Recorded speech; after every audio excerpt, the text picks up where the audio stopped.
Hello बच्चों, कैसे हो आप लोग। मैं आपकी Renu ma'am. Acknowledge series by Amit प्रकाशन, राष्ट्रभाषा भाग 8 पाठ 3, धरती का सुरक्षा कवच। धरती का सुरक्षा कवच क्या होता है? जो उसकी सुरक्षा कर रही, जैसे हमारा सुरक्षा कवच के, जैसे हम कहीं बरसात में जा रहे हैं और भीगने से पहले हम क्या इस्तेमाल कर रहे हैं? रेनकोट या छाते का, तो वो हमारा क्या है? सुरक्षा कवच। या हम कभी युद्ध में जा रहे हैं तो हमने ऊपर अपने कवच लगाकर अपने शरीर को बचाते हैं कि गोली ना लग जाए, तलवार ना लग जाए, तो हम क्या पहनते हैं? कवच। तो धरती का सुरक्षा कवच क्या होगा, इसके बारे में आज हम जानेंगे।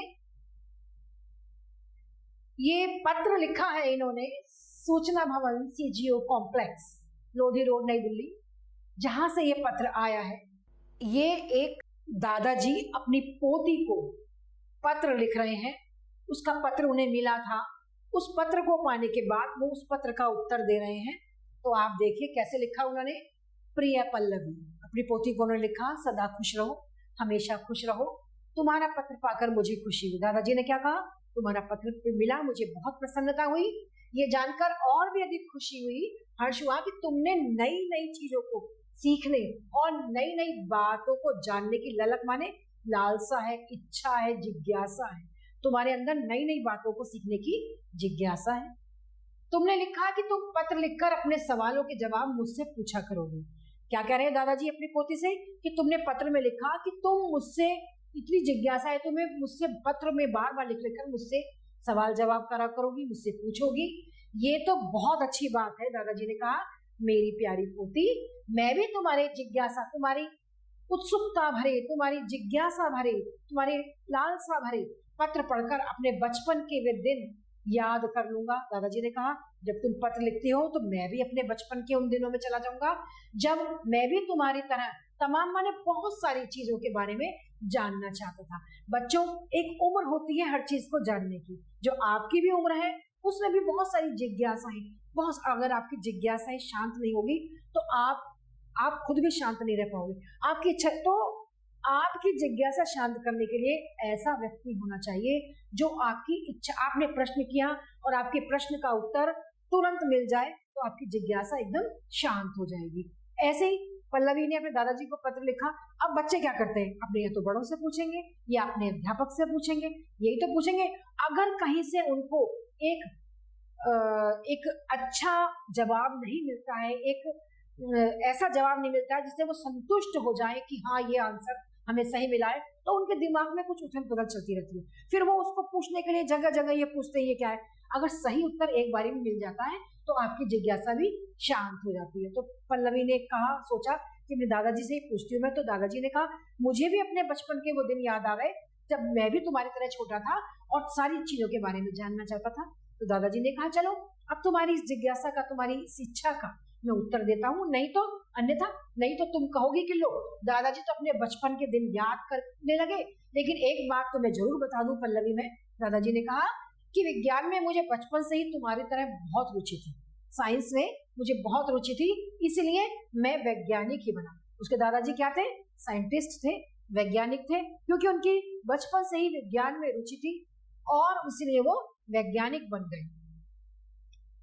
पोती की भी इसी तरह से रुचि थी, क्योंकि जीन्स में जिस तरीके से बड़ों को देखते हैं वही जीन्स में अधिकतर आ जाता है। तो इस प्रकार, हाँ, तो तुमने अपने पत्र में लिखा, दादाजी ने कहा कि दादाजी ये ओजोन का कवच क्या होता है? ओजोन का, पल्लवी ने दादाजी से पूछा कि दादाजी ये ओजोन का कवच क्या होता है? इसे पृथ्वी का सुरक्षा कवच क्यों कहते हैं? क्यों कहते हैं? बच्चों ध्यान से सुनना। पल्लवी, मैं समझ गया। दादाजी ने कहा, तुम्हें अचानक ओजोन की याद क्यों आ गई? क्यों आ गई? क्योंकि तुमने अखबार में पढ़ा होगा, दादाजी ने कहा, कि ओजोन की परत में छेद हो रहा है और वो बहुत कमजोर, ओजोन की जो परत है वो बहुत कमजोर पड़ गई है, क्योंकि उसकी परत में छेद हो गया, उसकी लेयर है, ओजोन की जो लेयर है उसमें छेद हो गया। आपने भी सुना होगा बच्चों, ये बहुत चिंता का विषय है। क्यों? मेरा अनुमान ठीक है ना? दादाजी ने कहा, तुमने ऐसे ही सोचा ना। और तुम्हें ये भी जरूर पता लग गया होगा कि सितंबर का महीना आने वाला है अब, और 16 सितंबर का दिन विश्व ओजोन दिवस के रूप में मनाया जाता है। बच्चों, 16 सितंबर विश्व ओजोन दिवस के रूप में मनाया जाता है। ओजोन और ओजोन के सुरक्षा कवच को समझने के लिए तुम्हें पहले, मैं दादाजी ने कहा, मैं वायुमंडल के बारे में समझाता हूँ। जानती हो वायुमंडल क्या है? आप भी जानिए बच्चों, वायुमंडल क्या होता है। तुम मेरे सामने होती तो शरारत से मुंह बनाती और कह देती, दादाजी मैं इतना भी नहीं जानती कि पृथ्वी के चारों ओर जो रजाई की तरह वायुमंडल की परत लिपटी हुई है, मैं इतना भी नहीं जानती कि पृथ्वी के चारों ओर रजाई की तरह वायुमंडल की परत, यानी कि रजाई की तरह जो वायुमंडल की परतें बिछी हुई हैं, उसी में तो हम सांस लेते हैं। पल्लवी ने कहा, अच्छा तो ये बताओ पल्लवी कि जिस हवा में हम सांस लेते हैं उसमें कौन कौन सी गैस पाई जाती है? क्या आप बता सकते हो बच्चों? जिस हवा में हम सांस लेते हैं कौन कौन सी गैस पाई जाती है? आपको पता होगा। उसमें वो दादाजी ने कहा, नहीं मैं तो ऐसे ही पूछ रहा था जैसे तुम मेरे बिल्कुल सामने बैठी हो, और मैं भी बच्चों आपसे ऐसे ही बात कर रही हूँ जैसे आप मेरे बिल्कुल सामने हैं।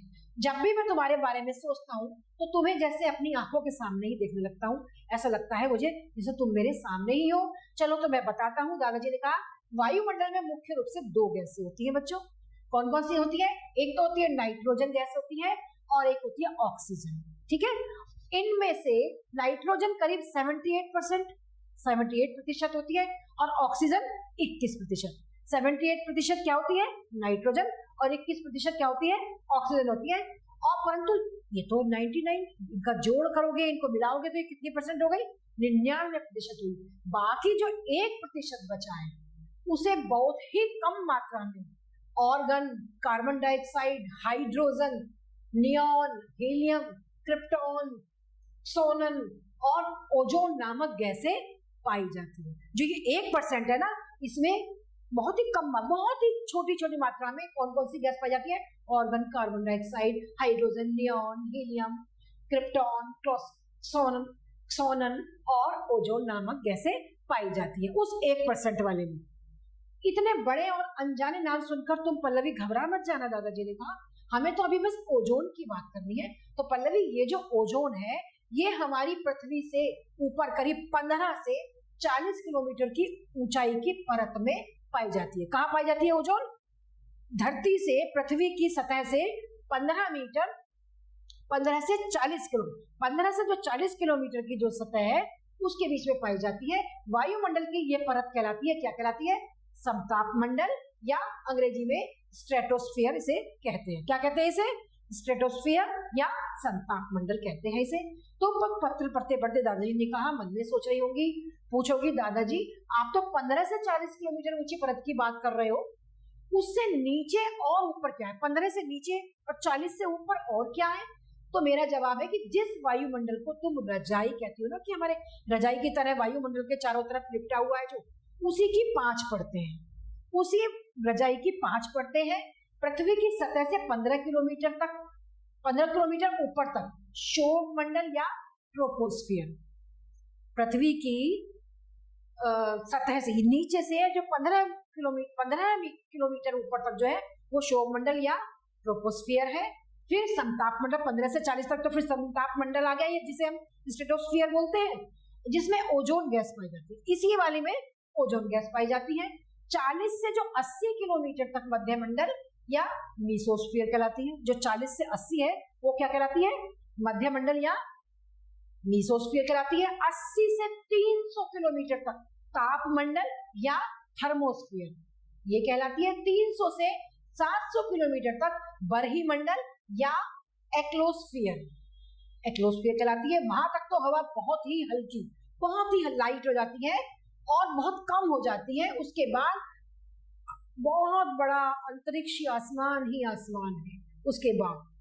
तो बच्चों ये आपको इतना समझाएगा। अच्छा, अब एक बात और अच्छी तरह समझ लो। दादाजी ने कहा, सूर्य से पृथ्वी की ओर जो प्रकाश आता है, सूर्य से जो पृथ्वी की ओर जो प्रकाश आता है उसमें बड़ी तेज पैराबैंगनी यानी कि अल्ट्रावायलेट किरणें होती हैं। जो सूरज से पृथ्वी की ओर जो प्रकाश आता है तेज, उसमें पैराबैंगनी किरणें, जिन्हें अल्ट्रावायलेट किरणें कहते हैं, वो होती हैं। अगर वो सीधी पृथ्वी पर पड़ जाएं तो ये समझ लो मनुष्यों, जीव जंतुओं और पेड़ पौधों का जीवन खतरे में पड़ सकता है। वो इतनी तेज होती है अल्ट्रावायलेट जो रेज होती है।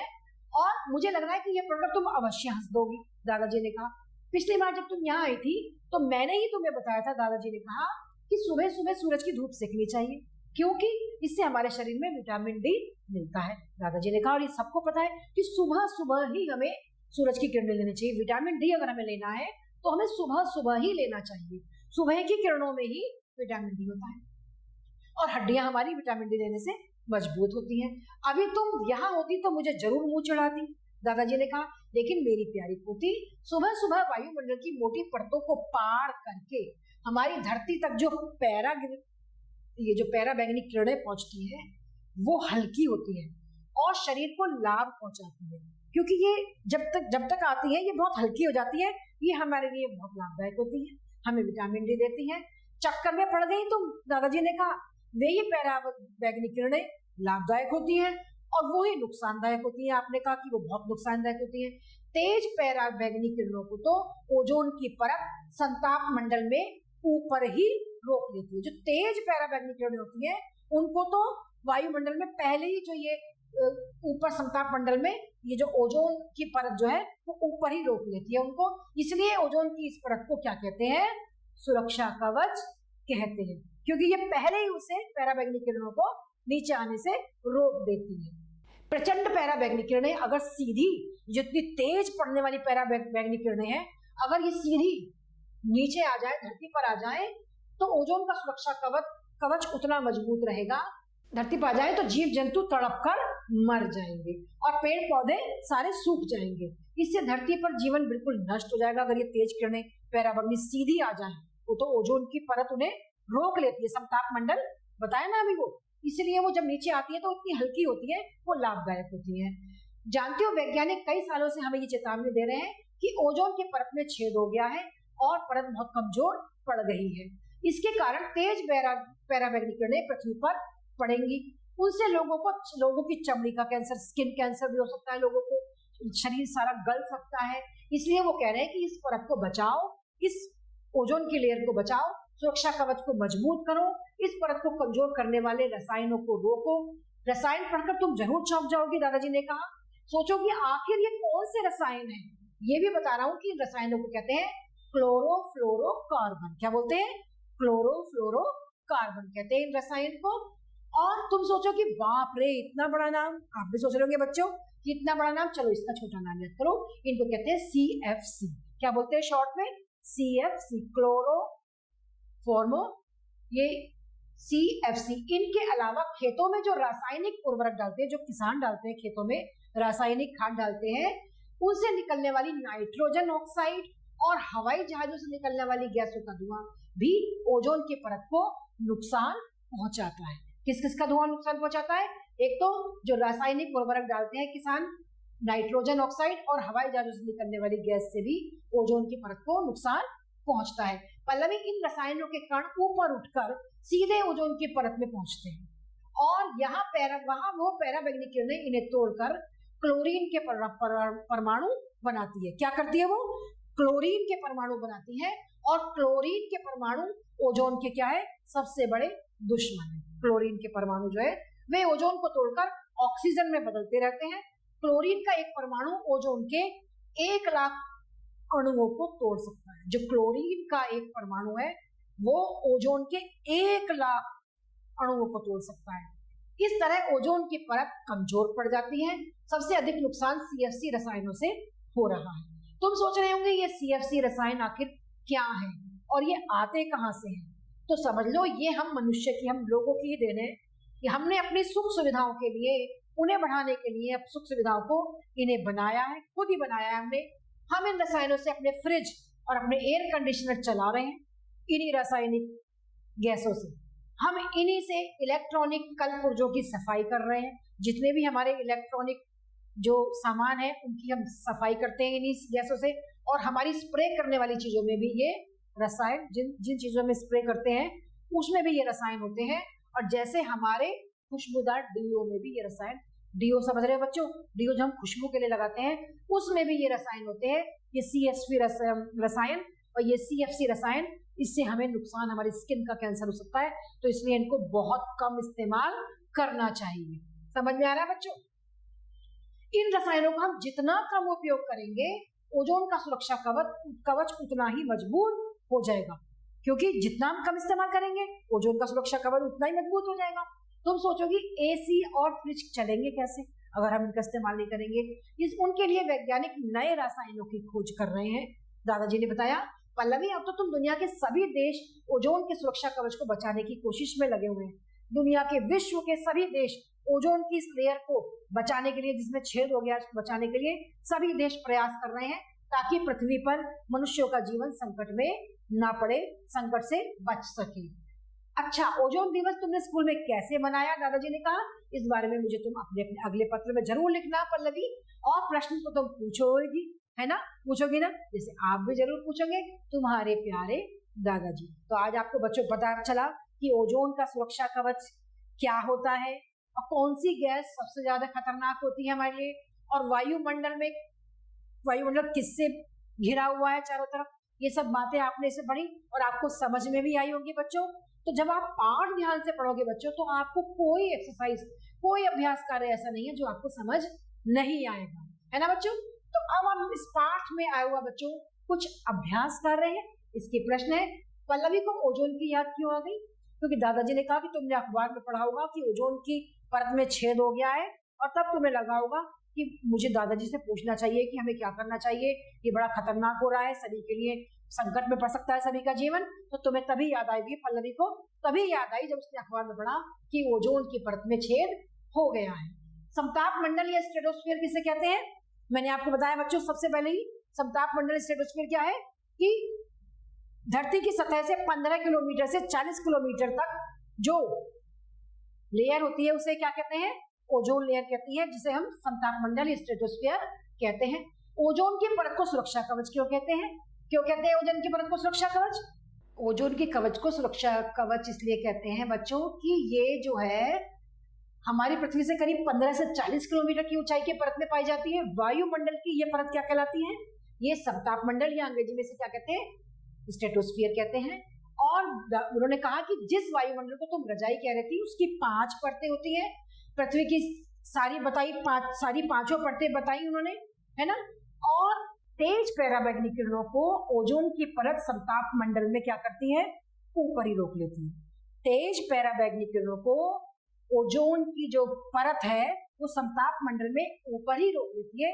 इसीलिए ओजोन की इस परत को सुरक्षा कवच कहते हैं, क्योंकि पैराबैंगनी किरणों को वो वायुमंडल में ऊपर ही रोक लेती है। समताप मंडल में जो ओजोन की जो परत है ऊपर ही रोक लेती है, इसलिए वो क्या कहलाती है? ओजोन की ये परत सुरक्षा कवच कहलाती है। तो इस प्रकार बच्चों आपने देखा प्रश्नों के उत्तर। नेक्स्ट हमारी एक्सरसाइज है बच्चों, सही उत्तर पर हमें सही का निशान लगाना है।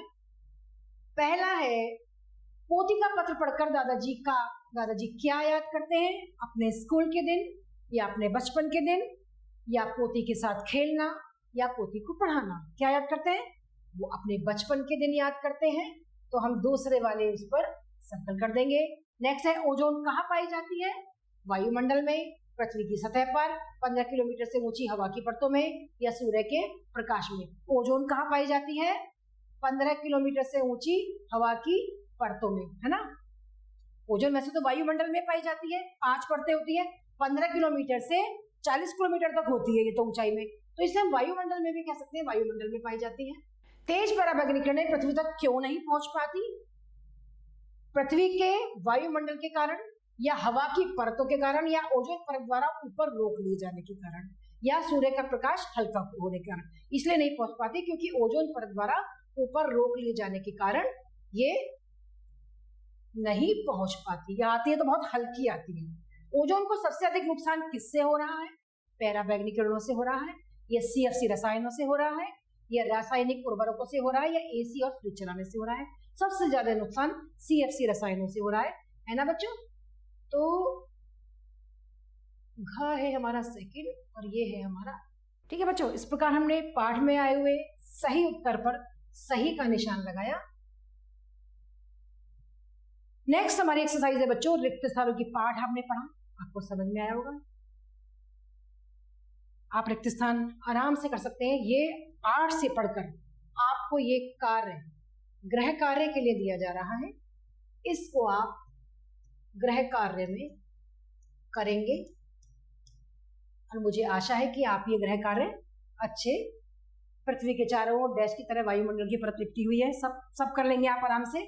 तो बच्चों आज आपने जाना लेयर्स के बारे में जाना, वायुमंडल की 5 सतहें, उनकी ओजोन की परत के बारे में जाना, ओजोन की परत को सुरक्षा कवच क्यों कहा गया है ना, ये सब बातें। अल्ट्रावायलेट किरणें क्या होती हैं, वो कैसे नुकसान देती हैं, CFC रासायनिक हमें किस किस रूप में मिलते हैं, कैसे वो हमारे को नुकसान देते हैं, और अगर ओजोन की लेयर में छेद हो गया तो वो देश के लिए, हमारे सभी के लिए बहुत बड़ा एक खतरा बन सकता है। तो ये सब आपने आज पाठ में जाना बच्चों, और समझ में आया होगा आपको कि हमें कैसे इनसे बचाव करना है, किस किस चीज का हमें इस्तेमाल नहीं करना है, उन गैस का इस्तेमाल नहीं करना है जो हमारे को नुकसान देगी, जिससे हमें तरह तरह की बीमारियां, स्किन कैंसर या शरीर गल सड़ जाएगा, उन सब चीजों से हमारी रोकथाम करेगा। ऐसी चीजों का इस्तेमाल करना है, उन चीजों का, उन गैसों का इस्तेमाल नहीं करना है जो हमें नुकसान देती है। तो समझ में आया बच्चों? नेक्स्ट पार्ट में हम आपसे फिर मिलते हैं, तब तक के लिए आभार।